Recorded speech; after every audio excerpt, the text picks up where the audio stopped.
Welcome to the Michelle Meow Show at the Commonwealth Club of California. I'm John Zipperer, the club's Vice President of Media and Editorial and the co-host of the Michelle Meow Show at the club. We hope you are staying safe and are well wherever you are, and we look forward to seeing you in person one day again at the Commonwealth Club's headquarters in San Francisco. But until that happens, we are doing all of our programming online. This is the latest in more than 320 online programs the club has produced in the past 8 months. You can find all of our upcoming programs, as well as podcasts and video from our past programs, as well as how you can help support our program production at commonwealthclub.org. If you're watching us live on YouTube, you can use the chat feature to post questions for our guest, and we'll work some of them into the conversation here today. Now, I'm pleased to introduce Michelle Meow. She's the producer and host of the Michelle Meow Show and a member of the Commonwealth Club's Board of Governors. Good to see you again, Michelle. Good to see you, John. I miss you, and I miss all of everyone who's been to the club. If you're joining us for the first time and being introduced to the Michelle Meow Show, well, the Michelle Meow Show is your A through Z covering the LGBT, LMNOP, and everyone in between. Our special guest today is a 28-year-old Asian American son of immigrants who defeated a leader of the Hawaii chapter of the Proud Boys, a far-right extremist group, to become the only openly LGBTQ person in Hawaii's legislature. Let's welcome Representative Adrian Tam. Adrian, welcome. Hi, thank you, John. Thank you, Michelle. And, thank you to the Commonwealth Club for having me today, and aloha. Aloha. How does that feel to be called Representative Adrian Tam or Representative Tam? Do you feel any different when people call you that? I'm still trying to get used to it. In the past, people have just called me Adrian, and especially in this building because, I was a staff member here. So when I walk around the halls and I see my former colleagues calling me Rep, it does feel a bit weird. And I always kind of remind them to just, you can call me Adrian. Rep isn't on my birth certificate, so. John. Well, let's kind of get into this. And how did you get to where you are now? And because you, of course, had an election campaign that got quite a bit of attention because of both yourself and because of your opponent.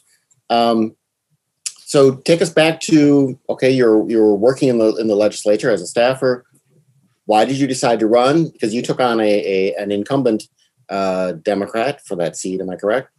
So what made you decide to run for office and to run for that office? There are a lot of things that made me decide to run. Particularly, it was because I didn't see anything changing, and I didn't see that, things were moving. We had a lot of representatives and senators that are in this position simply because they just want to be a representative or a senator. And as a result, a lot of good legislation is, put at the end of the pile and it wasn't touched. And I said, that's not right. So I decided to take a risk at a great cost because the person I was challenging was someone that was here for 14 years. He had a lot of connections and he was well liked by the members in this building. But I told myself, would I forgive myself if I didn't try? I said that, yes, I was nervous, that, this is a scary thing to do. I'm putting myself out there. You don't know what people are going to say about you. You don't know what people are going to dig up on you. But I said I'm not afraid because I'm more afraid of what happens if nothing gets done. If we don't tackle climate change, we don't tackle our housing shortage, and we don't try to make the cost of living lower so that people can live here without struggling with 2 or 3 jobs. So I immediately pulled papers, and they said because I pulled papers, I had to, I was intending on running, so I had to basically leave as a staffer. What do you think were some of the points you made, running against, like you had mentioned, a strong incumbent First of all, before we even talk about the Republican candidate, what do you think were some of those strong points? What was successful about your campaign that people were listening to that they may have, felt inspired by? For example, feeling like we should have change, we need change. I told a lot of people that it is time for change. It is time for new leadership. And during the campaign, when we started this campaign, the pandemic started as well. So just my luck, right? But I kind of reworked our message to try to make it work with the pandemic. And it stayed the same, which is we're not going to get new ideas and new innovative thinking without new leadership. And this pandemic, I like to see it as a glass half full kind of thing, where we do get a chance to reset our government and reform our government so that it finally works for everyone. And that resonated with people. But another thing that resonated with people was that they were just eager to see someone else running for a chance, because the incumbent hasn't been challenged in many election cycles. He's often gone unopposed. He would face a Republican challenger, but the district is very heavily Democratic. Do you think, every election is different, of course. Do you think you were helped or hurt, or not necessarily connection, by the fact that you ran in 2020, a year when obviously there was a lot nationally going on? I don't know all the particular trends and such in Hawaii, but how do you think you performed this year, say, instead of if you were, same age and experience, whatever, trying to run in 2016 or 2018? I don't know. I think that there's a lot of things in this year that worked in my favor, such as I have a little bit more experience under my belt from working in the private sector and working in the public sector at the same time. But there were things in 2018 that would have helped me too. In 2018, I think that it was easier to go door to door. There wasn't a pandemic, and there was still a need for change. So, I don't know, but I tried to make the best of what I had this year. And I told myself, and a lot of people have told me that, especially my family, which is, if I didn't work hard or work smart, I would have lost the election. So, yeah. Let's talk about the Republican candidate that you ran against. And gosh, I am, as a queer woman myself and of color and a daughter of immigrants, I'm so, so proud that we have someone like you to represent, folks who have values that we care about. But Nick Oaks, not just a leader of the local Hawaii chapter of Proud Boys, but a founder. And so if many of you, if you don't know, what the Proud Boys stand for, but we had mentioned it, a very right-wing extremist group, for yourself to be out, to be immigrant, to be of color. These are a lot of identities that tends to, I think, be used against us in these identity politics or cultural wars, especially when you're running for election. Were you intimidated at all, running against Nick Oaks, and also especially during COVID-19, this pandemic, and lots of people being pushed online by misinformation, disinformation, and all the stuff, all the hateful speech that makes it out there or stand out? Would love to hear kind of what that experience was like for you. Well, of course, I was definitely concerned. I wasn't scared, but I was concerned for my supporters and my constituency who do support me. Many of them sport my T-shirts. They wear our face masks around the district, and I was generally afraid that they might run into Proud Boys or someone that could incite some kind of violence. So I made a note to them that, if they're going to go out and wear my T-shirts, wear them during the day where it's pretty bright outside, and there are a lot of foot traffic. And you're going to wear it at night, be sure to go to the gym. And, we definitely saw a lot of presence of the Donald Trump supporters in Hawaii this year. There were a lot of caravans. I think that, and this was more than in 2016. And I think the reason why is because in 2016, they were always Trump supporters. They just didn't want to openly say it. And because he won, it gave them some kind of legitimacy to come out and do these caravans and rallies.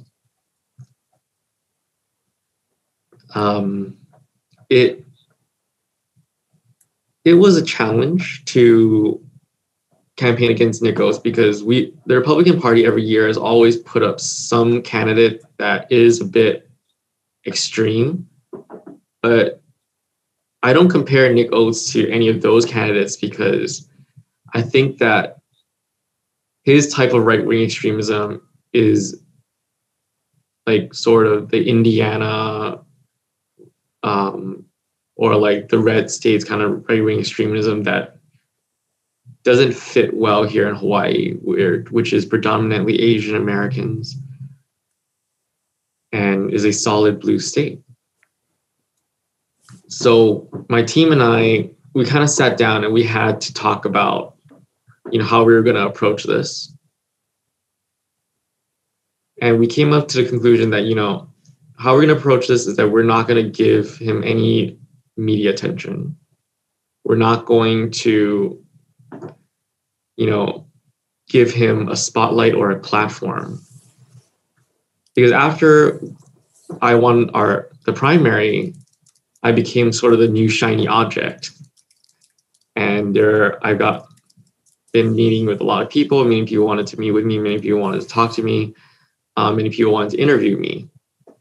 And I was all over the news. And I think my campaign manager put it best, which was, don't let this guy ride your coattails.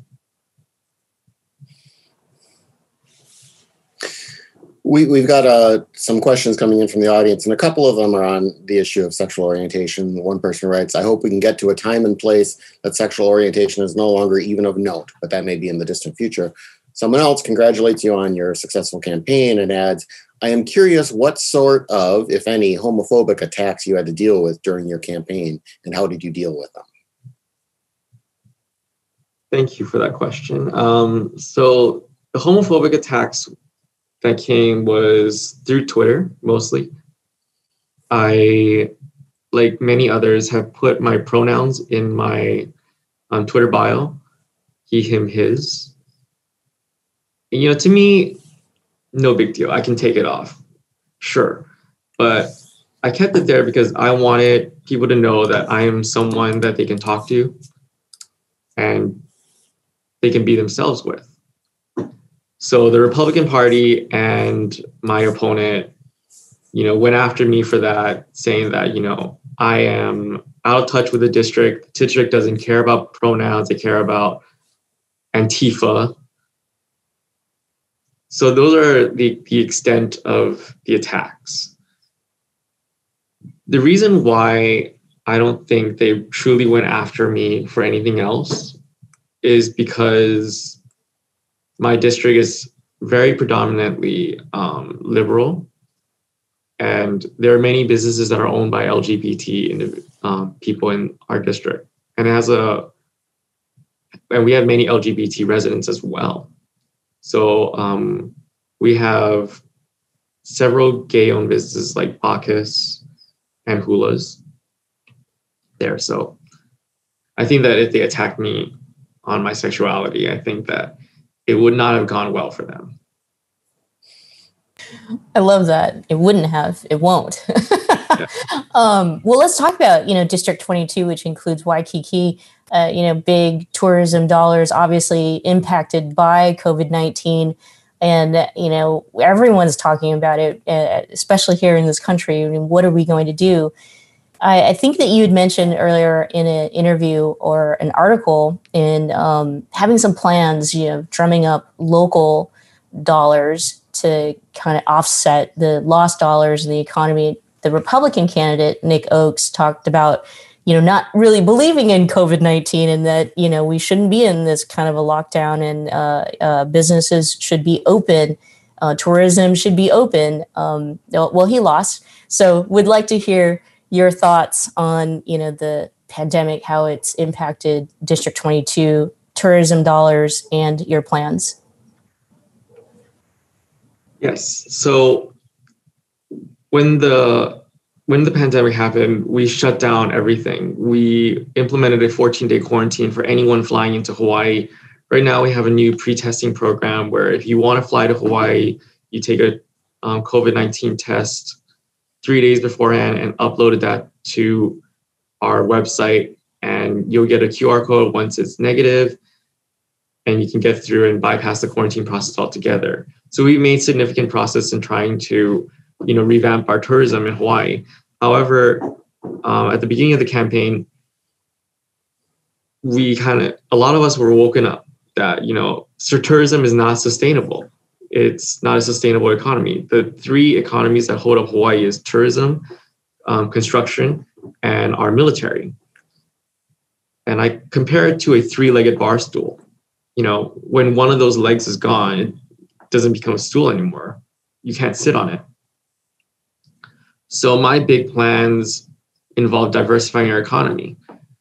We've talked about diversifying our economy for a very long time. We just never had the willpower to do it. And people have often said that, it takes time, yada, yada, yada, yada, yada. But I'm hoping that this upcoming legislative session, we can finally have those tough conversations of how we're going to do it. Many people have talked about sustainable agriculture as being something that we would, move into for our new economy. But one of the things that I wanted to look into is green tech. I wanted our university to research green technology such as green infrastructure, smart grids, hydropower, all of it, and make that widely available for any business or entity that wants to use it, so long as they A, operate out of Hawaii, or B, they would, and B, they would hire a quota of the local workforce here. It would create jobs, it will create a new sustainable economy, and it will help us meet our clean energy goals by 2045, which we set into law back in 2013, I think.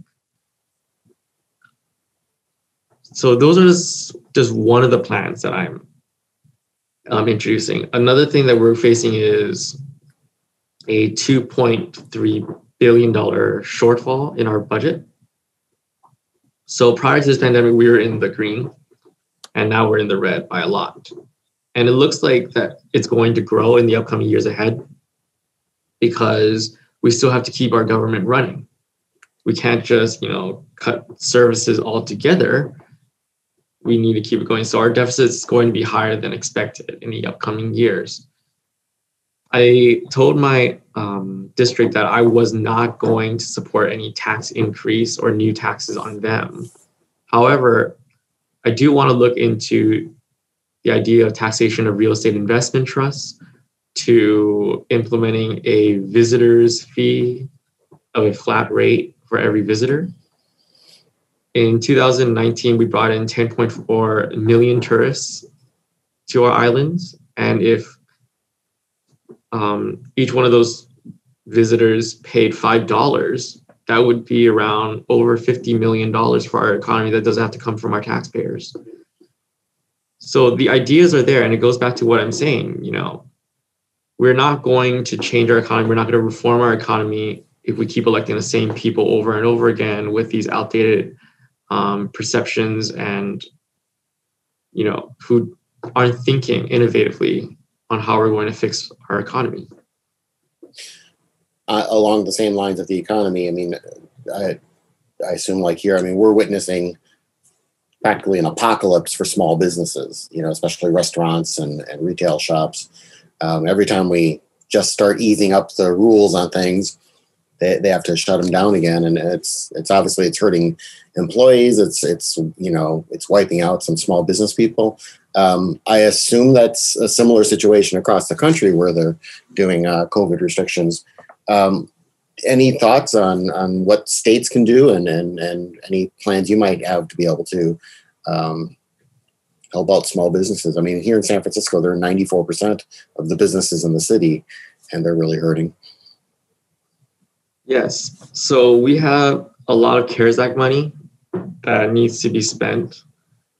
And, I really do feel for our businesses. It's really unreasonable and harmful for them just to open back up, shut back down, open back up, shut back down. So one of the things that I will be introducing is a tax penalty amnesty bill. So if you owe any late taxes between the year of 2015 and 2020, the tax department will waive any late fees that you've incurred to encourage you to just pay it off and settle any debt that you have to the government. And when I mentioned it to someone said, but wouldn't that be lost revenue? And I said, well, it wouldn't be lost revenue because we don't have that revenue because it's not in our pockets. So that's something that I wanted to pass. I do want to also try to get more CARES Act funding to them. We also need CARES Act funding for our unemployed as well. But I understand that businesses are equally as important because many of them, they have to pay for their family-owned businesses, that they have to pay for their own healthcare and their children's healthcare as well. Wanted to hear your thoughts on the campaign of luring, I should say, people to move to Hawaii, and it's not a big enticement. Like, you don't have to pull a lot of people's fingers for them to go. As I was reading an article, a lot of folks from the San Francisco Bay Area who have jobs, work from home jobs and income, are moving to Hawaii, are looking into buying homes in Hawaii if they are to work remotely for a while. So I wanted to hear what you thought about that plan. I have a lot of mixed feelings about those plans. I'm in a way, it does help our economy where, we have more people here to stimulate our economy. And if they're buying, that's cool, I guess. But I want to remind everyone that Hawaii has a housing shortage where we can't even house our local people. And we have a high unemployment rate where, there are many people who wish they had the privilege of having a job during a pandemic. So those are the two biggest concerns that I have with those things. And, if you're going to come to Hawaii to work, at least, if you're going to do that, learn about Hawaii and try to settle roots here if you're going to do that. Plan to. Don't just move back once the pandemic is over. I mentioned this to another person, it could be unfair in a way that many people are coming to Hawaii and they're not paying a tourism tax because they're not staying at a hotel. They are not paying an income tax because they're working from home to a business that is outside of Hawaii. And if they're renting, they're not paying property taxes. And most they're paying are general excise tax. But at the same time, when they're here, they're using our roads, they're using our parks, they're using our beaches, which many people in Hawaii who are struggling are forking out their money to maintain so that they could use. So, if it was me, I would tell them, please just work from home in San Francisco. If you're going to come to Hawaii, make sure that you have ties here in Hawaii. Don't just buy out of our housing shortage. I know when following Congress every year, we have the new class come in and there's the fight and struggle for which committee assignments people get. Obviously hoping to get things that are kind of their signature issues where they can do something. How is it in Hawaii? And have you already been assigned to committees, and if not, which ones have you been assigned to, or which ones do you hope to be assigned to so you can do stuff? So I am going to be assigned to Culture, the Arts, and International Affairs. And I will be the vice chair of the Health, Human Services, and Homelessness Committee. Mm-hmm.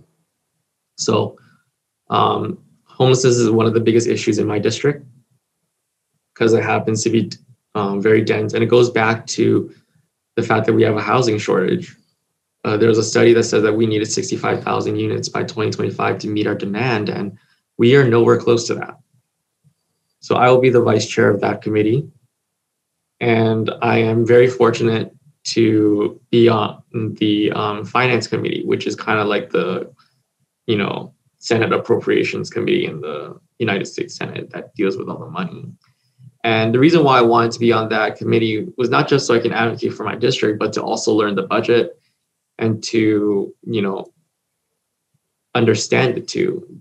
Being an elected official, it's a learning process every single day. You can be here for 40 years and you'd learn something new the next day you go to work. And I just want to be as knowledgeable as I can, learn as much as I can so that I can be a better representative for the district that I'm representing.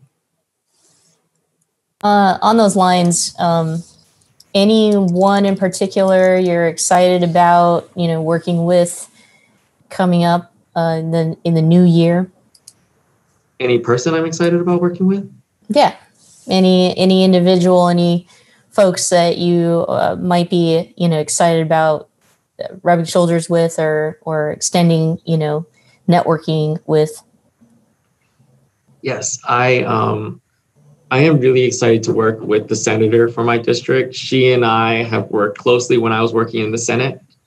In fact, she was my neighbor when I was working in the Senate. She is fantastic. She's really smart. She understands the district like the back of her hand too. So I'm really grateful for her because she was one of the people that, one of my biggest supporters from the very beginning, even during the primary. And, it takes a lot for her to, endorse the non-incumbent in the race because she herself ran against an incumbent as well in that same district in 2018 and took him out. So I'm excited to work with her on a district level this time. She and I have been crafting legislation all night one time, and we are meeting with constituents. Actually, we're going to meet with some of them this Saturday in the district. In terms of house colleagues, I would say that I'm really excited to work with my chair for the Committee on Health, Human Services, and Homelessness, which is Rep. Ryan Yamane. I'm also excited to work with the other freshman legislators that were elected with me. Of that class, we have a health policy expert. We have a former legislator. We have a diplomat. We have a Miss Hawaii. We have a former city council member, and a budget analyst, and a lawyer, a civil rights attorney. And the fun thing I like to tell everyone about this class is that 6 out of 8 of us are under the age of 40. Which is a very young class. And I'm really inspired by that. I'm really happy to see that because I really want our capital to start looking like the general populace of the state. I want more LGBT folks in here, more women, more non-lawyers, more people under the age of 40.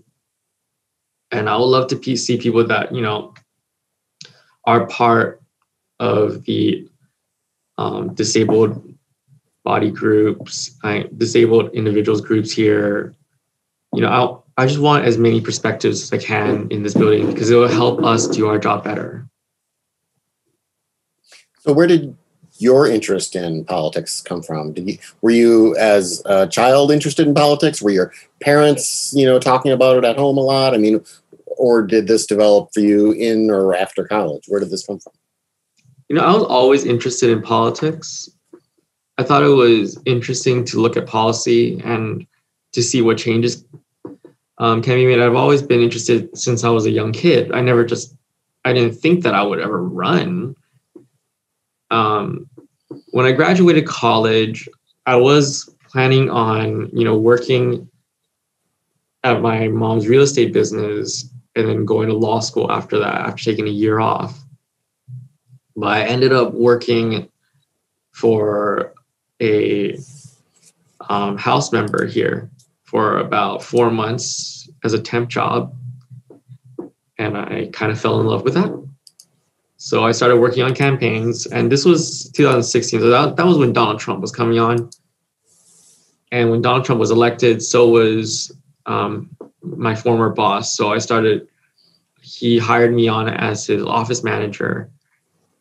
And I worked for him for 3 years. And it was like, it had a lot to do with Donald Trump. Donald Trump really did inspire me to really invest a career in politics, because here's just one man that I know is going to just rewind all the progress that we've made. And it's going to take a lot of work to restore us back to normalcy and then bettering the lives of the American people again. So that was kind of where my interest in politics came from. It's interesting. We've done, as John mentioned in the very beginning, over 300 programs since COVID-19. And obviously we knew, it's coming into an election year. Many of the folks that we interviewed when we talked about, why they were running or why they got engaged, they did point out that, Donald Trump was someone who really not the word is not inspired them, but really got them going to get active because they wanted to make a difference. And so it's interesting when you look at like the 2018 midterm elections, you look at, the 2020 election and the results, especially looking at down ballots and folks across the country. I mean, we can say that there is a growing number of diversity or diverse candidates. Lots of people who are different running. I mean, you said it yourself to NBC News. There was once upon a time in which, a candidate like yourself could not win, an election, right? And so the question is really, if you feel like part of the work that we have to do to get back to what is normal, is it a lot of work, or do we have hope that, so many more of us will continue to be engaged and so many more folks will continue to vote, especially younger voters? We'd love to hear your perspective, because you obviously speak for, younger generations that many people in the media tend to stereotype, right? Like, and kind of miss the ball when we're having a whole conversation about politics. It's going to take a lot of work to return to normal, but I also remind everyone that, normal isn't good enough. People were still struggling when President Obama was president. And, it was definitely a lot less, but people were still struggling. And we've made a lot of progress during the Obama years. And I'm hoping that we can get back to that and build on it. That's why I'm really hopeful for President Joe Biden. He wants to revisit the Affordable Care Act to try to improve it so that it works for more people. He's thinking about canceling student loan debt, and he's making some of the right cabinet position picks, in my opinion. People who have experience, who can return us back to normalcy. At the same time, we're also electing people like Cori Bush and Alexandria Ocasio-Cortez to Congress to try to, improve and hold people accountable. I'm just really thrilled, and I hope that more people get involved with politics. You don't have to be an elected official to make change. You can just intern for a congressman or a senator. I'll tell you a story, which is the process of banning conversion therapy in Hawaii. Banning conversion therapy, it was introduced by a senator, my senator, but it was a lot of activists. It was a lot of people coming together, and we pushed the legislature to start banning it. And we just kept going at it, and we finally did it. And I said, wow, look, it took 2 years. And I talked to one of the activists, they said, no, it took 6 years. So you don't have to be an elected official to spark change. You just have to go out there, participate in a protest, write to your congressman or woman, volunteer or intern or get a job at the state capitol. I recently hired someone who lives in my district, and he doesn't have a background in politics, but he is really eager to gain some experience and to learn about it and to try to make change happen, because he too wants to improve the state. And normally new people like me, we would hire some people that are more experienced, but he gave the best interview. So we took him on, and I think that he's going to do great in our office. One thing we've heard time and again is that people from underrepresented backgrounds, whether women, racial minorities, LGBTQ, et cetera, have been reticent to seek office or have been unsuccessful in the early rounds because they didn't have the support network or they didn't think they would be welcomed. So a two-part question is, what was your support network like, and how did the party accept you, especially having, taken on an incumbent Democrat? Well, my support network started off with my family. So I have to thank them very much for all the sacrifices they've given me.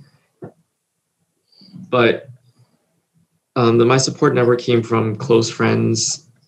And, at the beginning, we didn't have, much support because we were considered the underdog. And how races go, as you may know, is that they bet on who's really going to win in the primary. A lot of people threw their bets in the opposite direction, but the first big endorsement came from Victory Fund, which was the national LGBTQ plus organization that supports LGBT candidates. And when their endorsement came, then came ILW, which is the largest private sector union in Hawaii. And after that, we had the teachers union jump in to support us. And then Sierra Club. And then we had Children's Action Network, Pono Hawaii Initiative. And then when we got the Carpenters Union to come and support us. And the senator for this district has been very supportive for us for the very beginning. She's been coaching me. She's been talking to me. Very inspiring.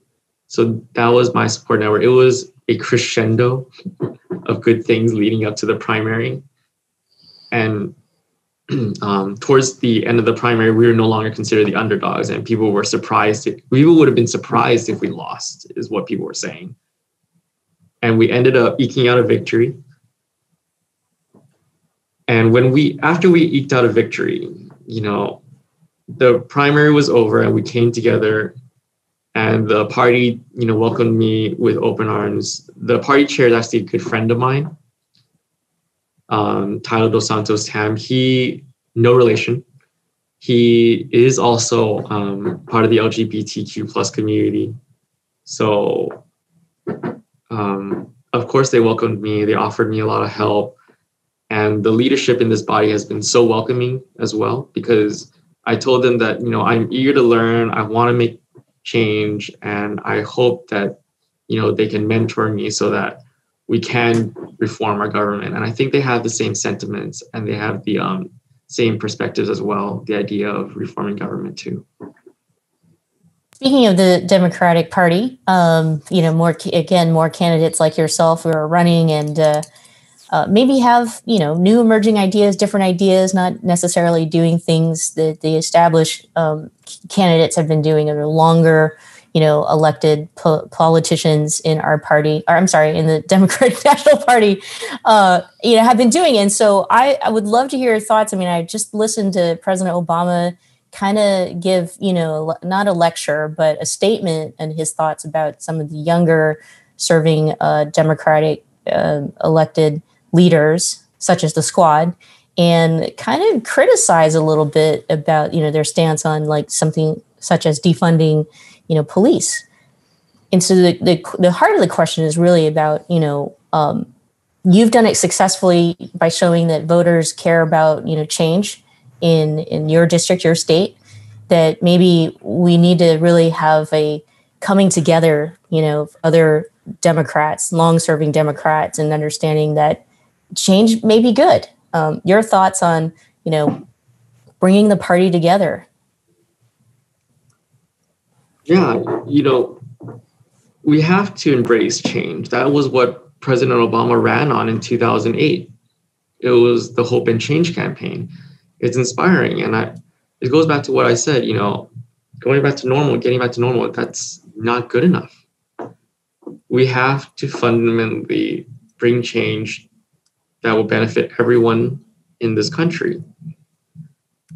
So I hope that both sides, whether you are a new Democrat eager to make change or you're one of the traditional liberalists who, want to take things slow and carefully, I think that, there's somewhere in the middle where we can both meet and come together. And I'm not necessarily saying make compromises, but come to an understanding of what needs to be done and how we're going to approach it. I am often disappointed by the partisan gridlock in Congress right now. I don't have anything against Republicans. I do, however, I'm questionable some of the things that some Trump Republicans have said, but all ideas are welcome. It's a matter of debating them and trying to make a difference on how we're going to improve our country. And in the upcoming session, I think that for us at least, there's going to be a lot of tough decisions that are going to be made. And we're going to be on Zoom calls like this for hours yelling at each other. But at least, in my opinion, we're talking about them and we're not ignoring it and pushing it to the side. So those are my thoughts on that. Hawaii Public Radio did a story on the November elections that saw trends in Hawaii that mirrored what we're seeing here in California. Both very blue states, and Democrats performed well in both states, but there was no so-called blue tsunami.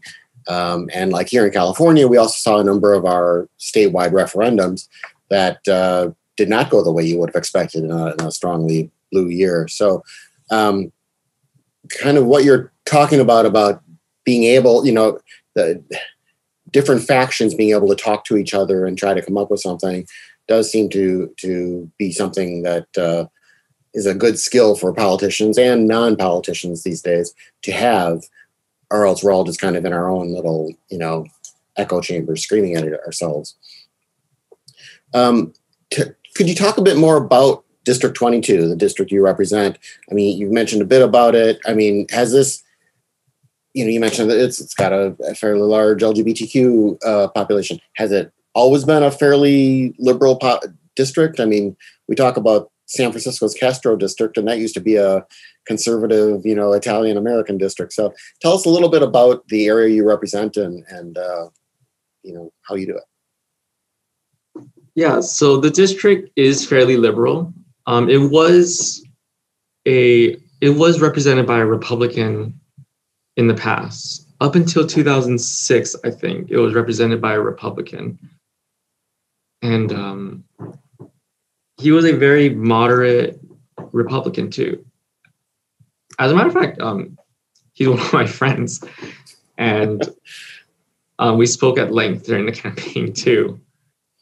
So, but as you see with trends, the district is very liberal. I'll tell you a story, which is that when Donald Trump came to visit Hawaii, he stayed in that district at the Ritz-Carlton. And what happened was that all the residents came out and booed him from their balconies. And so it's been trending bluer and bluer and bluer throughout the years. But mostly the people in the district, whether they're Republicans or Democrats, they care about kitchen table issues that matter to them. They want to, fight for more initiatives to help the homelessness off the streets. They are concerned about the cost of living, noise pollution, whether it's leaf blowers or mopeds or sirens going off. It's these little issues that, affect them more than the controversial ones up in Washington, D.C. And those are the kind of issues that I talked about throughout the campaign. Because, I didn't want to make this a real partisan race as my opponent wanted it to be. Because that doesn't help my district. That doesn't fix the sidewalk in front of the building up on Namahana, or it doesn't solve the leaf blower disputes between two condominiums in my district. So I do see a trend in the district moving towards a more blue district. The district has voted for Hillary Clinton overwhelmingly and Joe Biden as well. But it can easily go to a Republican if I start focusing on really divisive national issues that no one cares about in the district. And if a Republican comes along and talk about the same issues that I talked about during the campaign. You mentioned the support of your family and how grateful you were. Would love to hear what your parents' response was, you winning this election, and kind of what life has been like, the relationship with your parents since your big win. My family and I have a very close relationship.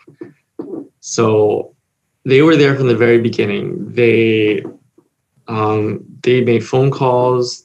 They talked to their neighbors. They were hustling just like me. They would never walk past anyone without talking to them about our campaign in the district. And whenever they're in the elevator, they would, always wear my mask or my t-shirt, and they would talk to whoever is in the elevator to get them to vote for me. So I think they won me the election too, because we won by so little. So, in the primary, we won by a little bit.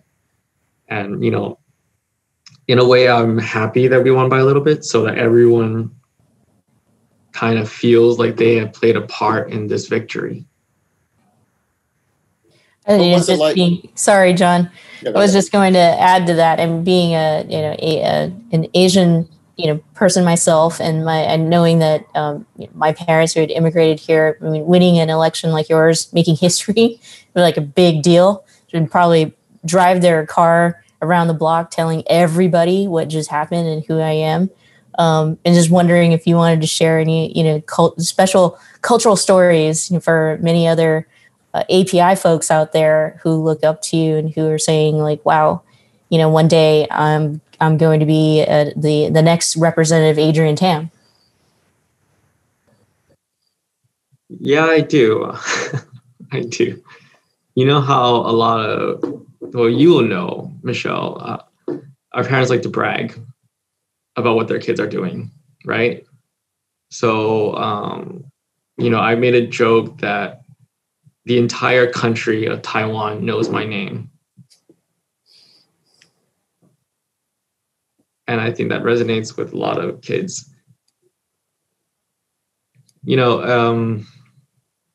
But in a way, that doesn't matter to me as much as it matters to my parents, because I got into this not because of power or just to be an elected official. I got into this because I really want to change and reform our government and to make a difference in my community. And to anyone who wants to run, I just have to say, go for it. Don't do it just to make your parents proud, or don't do it just because your parents brag about someone else's kid in front of you. Do it because you are passionate about something and you want to make a difference. And it doesn't have to be politics. It could be, doing something you love, painting or something. Just go for it, but do it for yourself, not for your parents. And what was it like doing the campaign during an era of COVID? I mean, you mentioned the masks and things. Did you do any door-to-door? Did you hold any public events? And was it frustrating, or was it fun to do it in different ways than maybe traditional campaigns? We all had to do something new. So it was a bit frustrating at times because we couldn't go door to door from the very beginning. I made around over 2,000 phone calls from my little cell phone over here. And,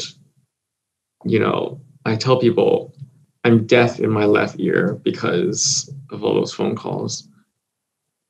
And each one of those phone calls, I sometimes speak to a constituent for about an hour.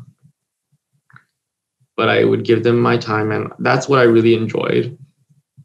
Another thing that we did that was more visible was that I did go door to door when it became a little bit more safe, and I would lit drop, and I would talk through people's windows, and I would yell through their door to talk to them. Sometimes, occasionally, they'll come out of the door and talk to me personally, but most of the time, it would just be through their doors. The other thing I would do is I'll walk the district, and I will talk to anyone who I see is out, because I say that if you're out, they're free game, they're fair game. They can't tell me that, I can't talk to them because we're in a pandemic when they're outside. And in Hawaii, this is different from a lot of other states, and I'm pretty sure you've seen it too. We have this thing called sign waving, where you stand out on the street corner of a busy intersection with your campaign sign and just wave at cars. Have you guys heard of that? You guys have, huh? Yeah, we do. So that was really fun. It's a tradition in Hawaii, and it's the best way for new candidates to get their name out, because when people drive by, they see your name and they go home and Google it. So that was kind of like the campaign experience during COVID-19. That and mailers as well. Yeah. As we wind down on time, I think I want to focus on just getting to know you a little bit more, because I'm pretty sure going forward, much of what we're going to read about you will be all the great stuff that you're doing, all the great work. And so, favorite food? I'm going to say fried rice. Yeah. Right? Because there's so many different types of fried rice, and it's something I'll never get sick of. Mm-hmm. Okay, when the moment that we could, get together again and be dancing on the dance floor somewhere, what song would we find you, bopping to? Well, I'm very, very mellow. So you will catch me at Lure's Lounge up at the Halekulani in Hawaii. Just chilling and bopping my head to some Frank Sinatra. I was going to say maybe swaying more than bopping, or yeah. John, you have some fun questions to get to know Representative Tam? Well, in fact, one of our audience members asks how you ended up going to Penn State? How did you pick that out of all the schools to go to? Good question, actually. I always wanted to go to the East Coast for college. I wanted to experience snow, and I wanted to get as far away from my family as possible. So I wasn't smart enough to get into Harvard or Columbia. And I was like, Penn State's a really good school. I Googled them. I did my research. I love their programs. I, knew some people that are going to go there as well. So I said, you know what, I'm going to go to Penn State because if something frustrating happens, I can at least vent to those people that are my friends. Okay, what are you currently binging on Netflix? Nothing actually. I am rewatching the Futurama series on Hulu. It's a really good show. Yeah. They call it a comedy, but it has made me cry many times. So yeah, Futurama. Okay, this is the defining question for me. If you'll be my favorite new elected leader or not. Have you seen Tiger King? Yes, I have. Yes, I have. That was such a trip. I remember watching Tiger King, and of all the things that was going on in Tiger King, I was extremely appalled by the pizza clip in Tiger King. I was just like, ew, this is disgusting. It's so bad that I texted my campaign manager, and she's like, that's the only thing that you're appalled by? And I'm like, yes. John. Lots of nice messages people are posting on the YouTube chat congratulating you. One person wrote, I am sending the link to this video to a guy in Africa who thinks Trump is just what America needs. It has been difficult trying to be patient with him. Hopefully he'll listen to this intelligent young man. So, thank you. Yes. And someone else asked what you think about because we were talking earlier about this, moving people, say in California, moving to Hawaii. So they were specifically asking what you thought about the Movers and Shakers program in Hawaii. I don't know if there's anything else you want to add on that. If you're going to move to Hawaii, I don't have any problem with that. But do so knowing that, you want to live in Hawaii permanently. You want to establish roots in Hawaii and be a part of our community. Don't just move here just because it's paradise and then leave when it's convenient for you. Okay, so I've never been to Hawaii. I would love to. Say post-pandemic, I get 2 weeks. I'm going to stay somewhere in Waikiki. What should I do the first day when I step out of my hotel front door? Where should I go? Where should I eat? Where should I shop? What should I do? Ooh, good question. I think that you should definitely go to a really nice coffee shop up at the Equus Hotel. That's one of my favorite coffee shops out there. You can also hike Diamond Head. It is a very easy hike that a lot of people do. It's a lot of fun, and it's great views at the top. And if you want to get something to eat, I highly recommend going to Basalt Restaurant, Panya Bistro, Tango, Scratch. And if you want something sweet, I recommend Purvey Donuts, Leonard's Bakery. All this talk of food is making me hungry. So it's perfect timing. We've run out of time. I think the last thing I wanted to mention was you are doing great things, even helping out other elections such as the Georgia runoffs. Do you want to take a second before we let you go to chat about that? Yes. the reason why I'm pushing the Georgia runoffs is because there's a lot at stake, and we can do so much if we win those 2 elections. We could pass the Voting Rights Act, which is something that I definitely care about. We can finally pass some campaign reform. We can nominate some good judges to counter Donald Trump's bad judges. So it matters. I saw an Instagram comment that says that it was shameful of me to fundraise for someone that I barely even know. Well, you know, I did my research on them.